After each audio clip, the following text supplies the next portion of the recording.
Tenhamos uma boa noite e que hoje, nesse espaço, nesse momento em que aqui nos encontramos, estejamos com a nossa inteligência e o nosso coração dispostos às reflexões que aqui faremos. Nós estamos comemorando, nesse mês de abril, os 150 anos do Evangelho segundo o Espiritismo. O Evangelho é a terceira obra da codificação espírita. E nós, que compartilhamos as ideias espíritas, sabemos da importância que cada um dos 5 livros da codificação tem para o nosso aprendizado e para o nosso crescimento. O Evangelho segundo o Espiritismo tem uma particularidade e uma importância, visto que é o livro no qual os Espíritos vêm nos esclarecer e ampliar a mensagem do nosso Mestre Jesus. Esclarecer e ampliar por quê? Porque vem nos esclarecer e nos explicar a mensagem do Cristo de uma forma que hoje nós já temos condições de entender. E que no momento em que Jesus esteve trazendo essa mensagem, os homens tinham um pouco mais de restrições na compreensão dessa mensagem. Hoje nós vamos falar sobre uma das máximas de Jesus, contempladas no Evangelho segundo o Espiritismo, que é as moradas na casa do Pai. Jesus afirmou: há muitas moradas na casa do Pai.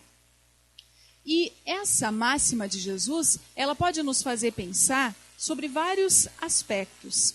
Muitas religiões, durante muito tempo e até hoje, interpretam essa máxima de Jesus de diversas maneiras. E nós podemos dizer que essa mensagem vem nos atentar para várias verdades da nossa realidade espiritual. A primeira dessas verdades, dessas realidades, é que existe vida em outros planetas. No Livro dos Espíritos, quando o ensinamento espírita começa a ser divulgado, os espíritos já nos esclarecem a esse respeito. Quando questionados, existe vida em todos os globos?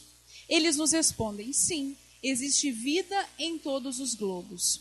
E o homem, porque se acha muito poderoso, muito soberano, se acha único, tem a ilusão que seja a Terra a única habitada por seres inteligentes. E que sejam também os homens que habitam a Terra os seres mais inteligentes possíveis, como se não houvesse possibilidade de existir inteligências mais superiores à do homem. E nós sabemos que mesmo hoje, no estado em que nós estamos, já com a nossa inteligência bastante evoluída, ainda temos uma inteligência mediana. Temos muito ainda o que conquistar em termos de intelectualidade, em termos de conhecimentos. E mais, os espíritos nos dizem, e o homem se sente tão orgulhoso e tão egoísta que ele pensa que Deus teria feito todo o universo só para que ele o habitasse. Só para que os habitantes da Terra pudessem habitar esse universo e, principalmente, pudessem ter alguma coisa para contemplar. E mesmo assim, ainda nós não temos os instrumentos necessários para fazer essa contemplação de uma maneira que seja satisfatória, porque nós ainda não conseguimos explorar o universo e contemplá-lo de uma forma que a gente possa dizer sim, a gente tem conhecimento desse universo de uma maneira total. Então os espíritos, eles vêm afirmar que existem sim vidas em outros planetas. Só que a gente tem que compreender que nós, na medida em que a gente vai ampliando a nossa compreensão da nossa vida, das verdades que nos envolvem, aí sim nós vamos tendo condições de compreender algumas coisas. E quando nós estamos na nossa infância espiritual, nós não temos ainda condições de compreender certas coisas que escapam à nossa possibilidade de percepção. Se a gente perguntar, por exemplo, para uma criança bem pequena, por que o sol existe? Ela vai responder, para me aquecer, para que eu me sinta aquecida. O sol existe para que os seus raios possam me aquecer, para que eu possa brincar no fim de semana. Essa é a resposta que a criança consegue dar quando ela é muito pequena, porque ela só compreende o mundo a partir da sua percepção. Mais tarde, se a gente for perguntar para essa mesma criança por que o sol existe, ela já vai ter condições, por exemplo, de dizer: porque a vida precisa da luz do sol, porque as plantas precisam do sol para crescer.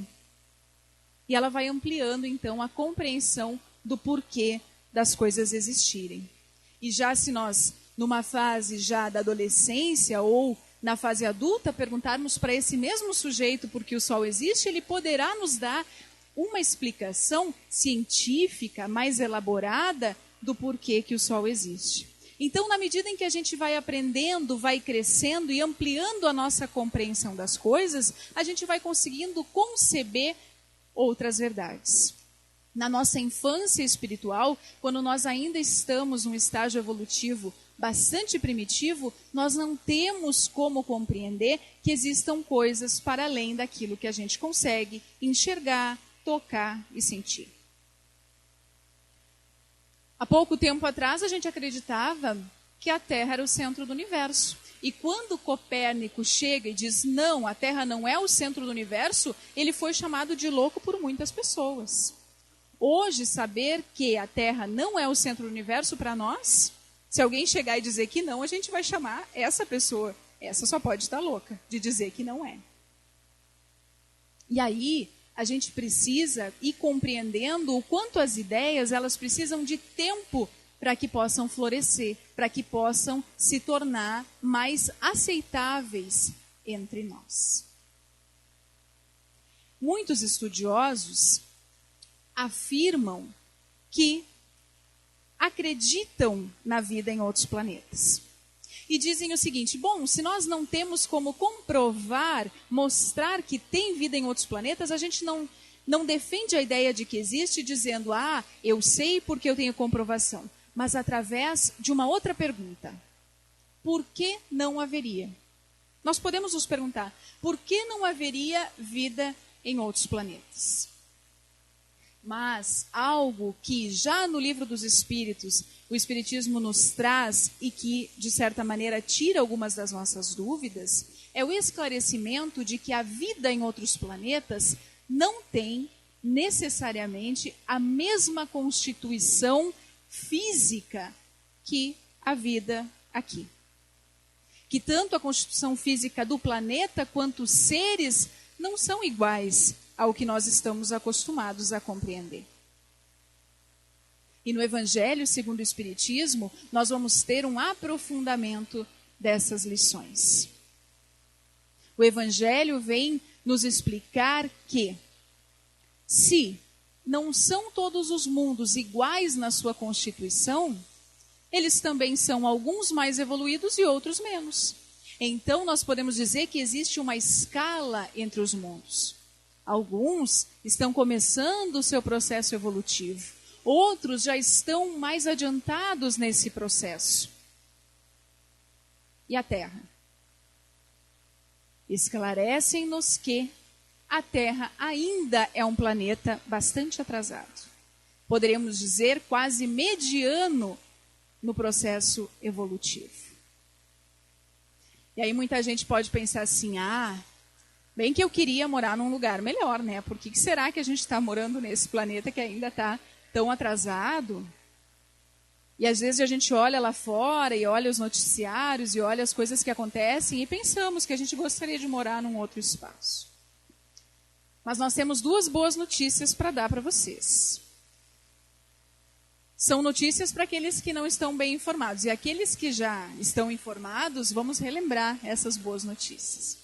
A primeira boa notícia é que já há 150 anos atrás, no Evangelho segundo o Espiritismo, nos foi avisado que a Terra está passando por um processo de transição, de regeneração, um processo evolutivo bem significativo.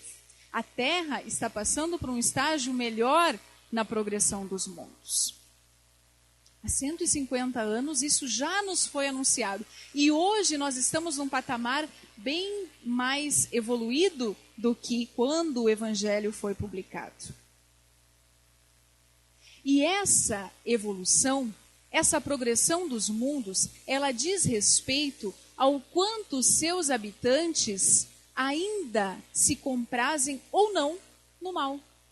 O quanto esses habitantes ainda são egoístas, orgulhosos, porque nós sabemos que o orgulho e o egoísmo são os sentimentos base para todos os males que nós vivemos. Então, os mundos mais evoluídos são mundos em que o sofrimento ele já não é mais uma realidade, porque os seus seres já não mais são tão orgulhosos e tão egoístas. É isso que determina a evolução do nosso planeta. Mas que evolução é essa, afinal de contas? Ela é uma evolução material e espiritual. Material como? Material porque os elementos da Terra eles vão se modificando. Se a gente for observar, através do nosso trabalho, a gente conseguiu que as comunicações se tornassem mais fáceis, que a Terra se tornasse mais produtiva. E isso está transformando o nosso planeta. E por outro lado, essa evolução ela é espiritual porque nós estamos desenvolvendo a nossa inteligência e o nosso senso moral. Então, nós vamos aprendendo cada vez mais, desenvolvendo nossa inteligência, desenvolvendo a nossa moralidade. É algo muito interessante que os Espíritos nos falam no Evangelho, é que nós vamos, com a evolução, abrandando os costumes, amenizando os costumes. Interessante pensar que a nossa evolução, ela também depende da gente amenizar os costumes. O que pode ser interpretado disso? À medida em que a gente vai se desprendendo das ideias antigas que já não nos servem mais, daquelas ideias que muitas vezes nos aprisionam, dos preconceitos que não deixam com que a gente se aproxime uns dos outros. E principalmente, um mundo evoluído é aquele no qual as ideias são respeitadas, as crenças são respeitadas e existe um respeito mútuo entre os seus habitantes. Na medida em que nós crescemos, nós vamos nos tornando mais fraternos, mais caridosos, e é nesse sentido que nós vamos percebendo e efetuando a transformação do nosso planeta. Antes, as transformações, para que o planeta se transformasse, eram necessárias catástrofes. Na época dos dinossauros, para que novos seres pudessem habitar a Terra, foi necessário algumas catástrofes para que aqueles seres já não mais pudessem habitar esse espaço. Hoje, as catástrofes não são mais necessárias. Não é mais necessário esse rebuliço nos elementos da Terra, e sim a luta das ideias.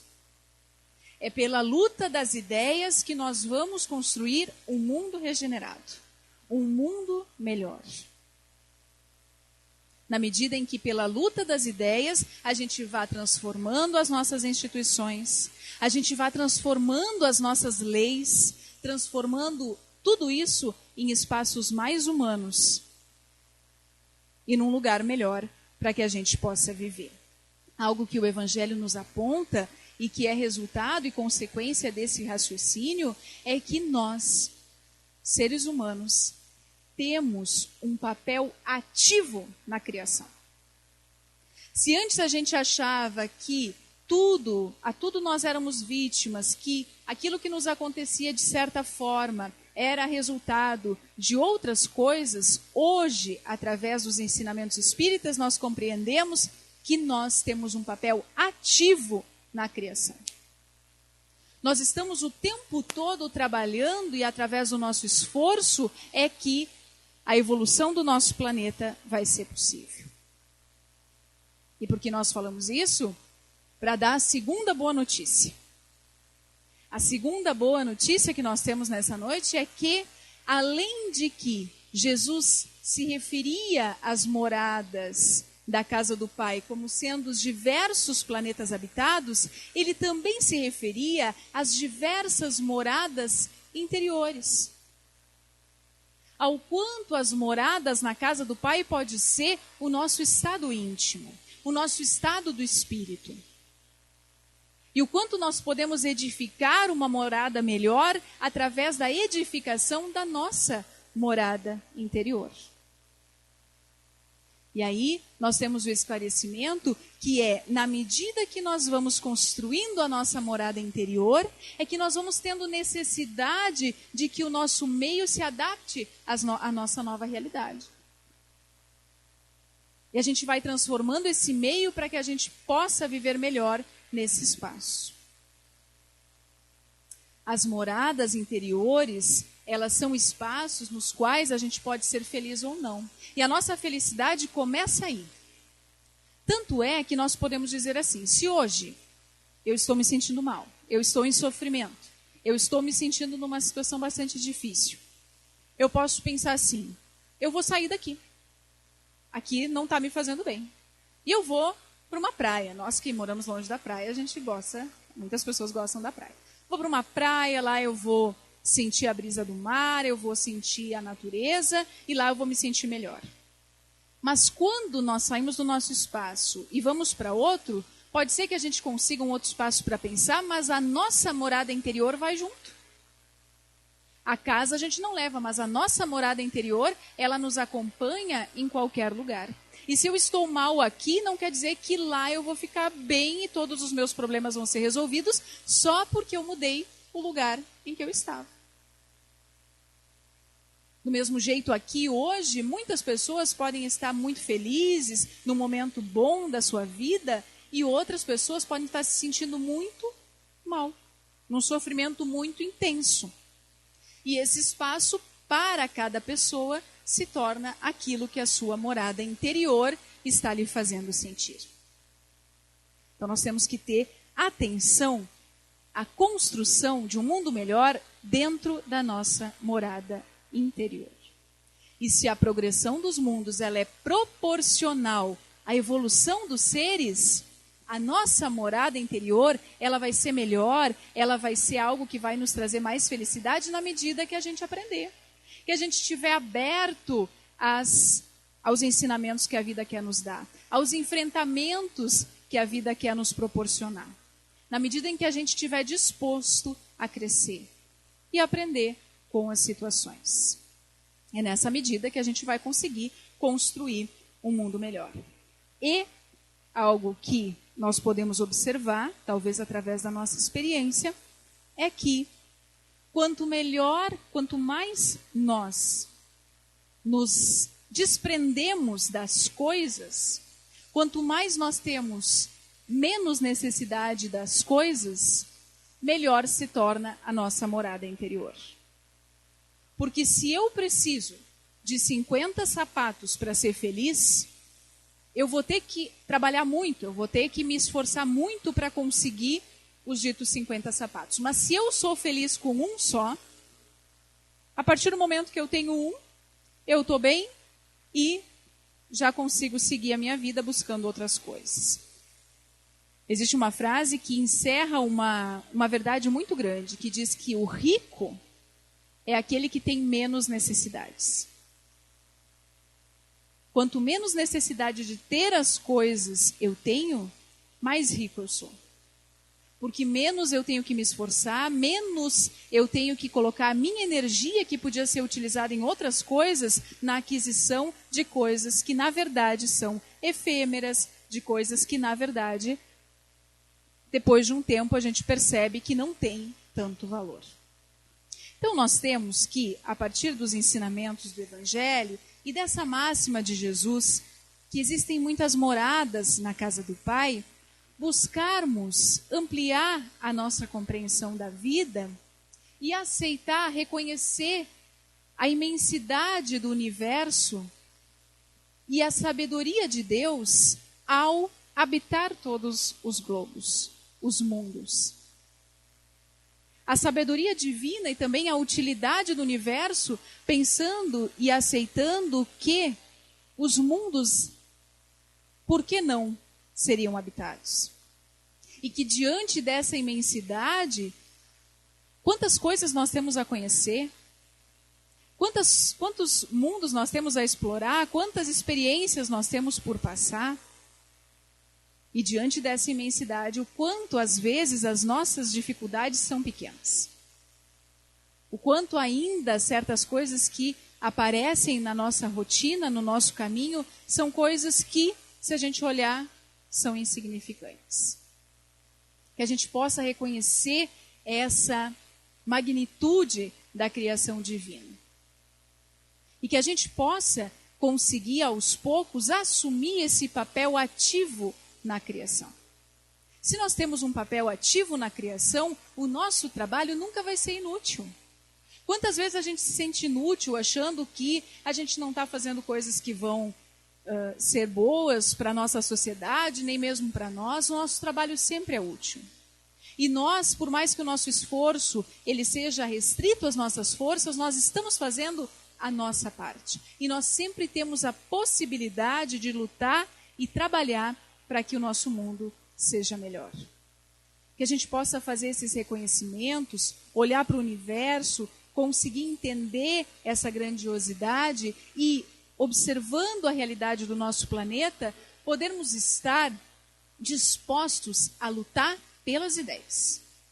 Lutar através das ideias, sabendo que a nossa contribuição será sempre importante. Importante na transformação dos hábitos, na transformação dos costumes, na transformação das instituições que aí estão. E que a gente tenha consciência de que nós, buscando a nossa evolução, o nosso aprendizado, o nosso melhoramento, nós temos sim a possibilidade de lutarmos e construirmos um mundo melhor, tanto fora quanto dentro de nós mesmos.